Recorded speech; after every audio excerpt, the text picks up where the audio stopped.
anonymous note had arrived more than a month ago, she chalked it up to a secret crush. Someone she'd maybe met in passing or worked with during the making of one of her films. A cameraman, prop person, or gopher who'd gotten access to her personal information. But then more messages began arriving, one per week, each one referencing one of her film roles, and she was forced to face the terrifying truth. She had a new stalker. And this one was a lot more intense than the random nutcases who shadowed her on social media sites, hoping to uncover her whereabouts. Those she could handle. When you had more than 500,000 Twitter followers, you had to expect there'd be a few who tried crossing the line. But this situation transcended cyberspace. The freak knew where she lived. He knew how and where to find her. He had found her. Whoever he was definitely old school. Cream-colored vellum stationery, calligraphy penmanship, the strokes bold but methodical, always in classic black ink with a broad-nibbed pen. Quaint and creepy.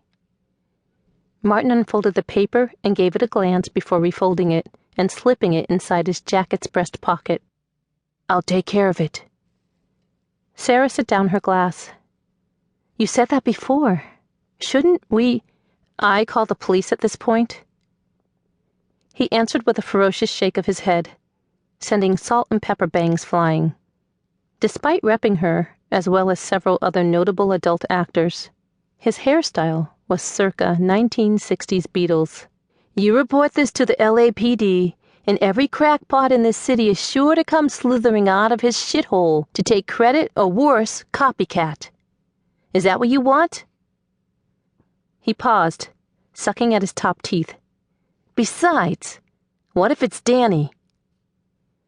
Danny, the B-list TV actor with whom she'd spent 4 years, the last year devoted almost exclusively to waging a losing war to get him sober. Only Danny hadn't been interested in giving up the booze or the drugs. Hadn't acknowledged he had any problem beyond her bitching. She'd put up with it all. The mood swings, the lies, the theft even.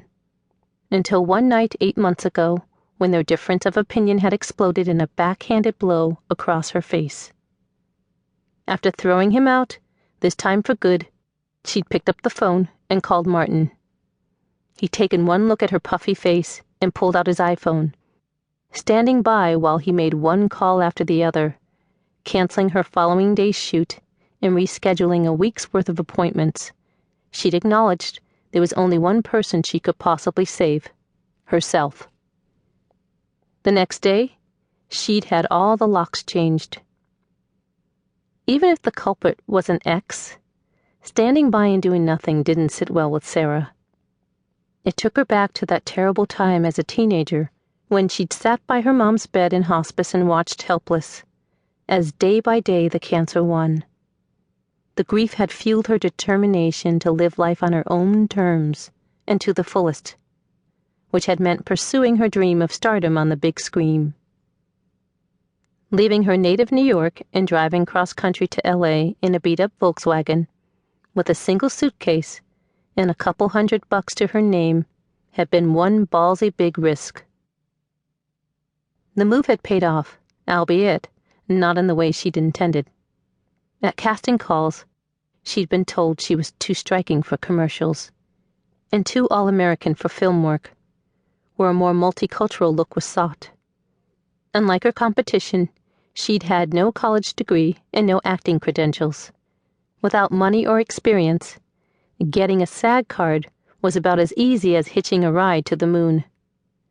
Unable to make rent despite working numerous part-time jobs, sick of using pilfered ketchup packets in mugs of hot water to make soup, she'd accepted a walk-on role in a porn film.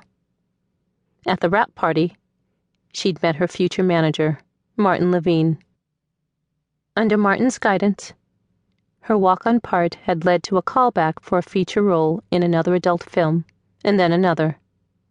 Before long, Sarah was reborn as the adult film sensation, Sugar, with more fans and more money than she'd ever dreamed possible. 10 years later, she liked to think that gutsy,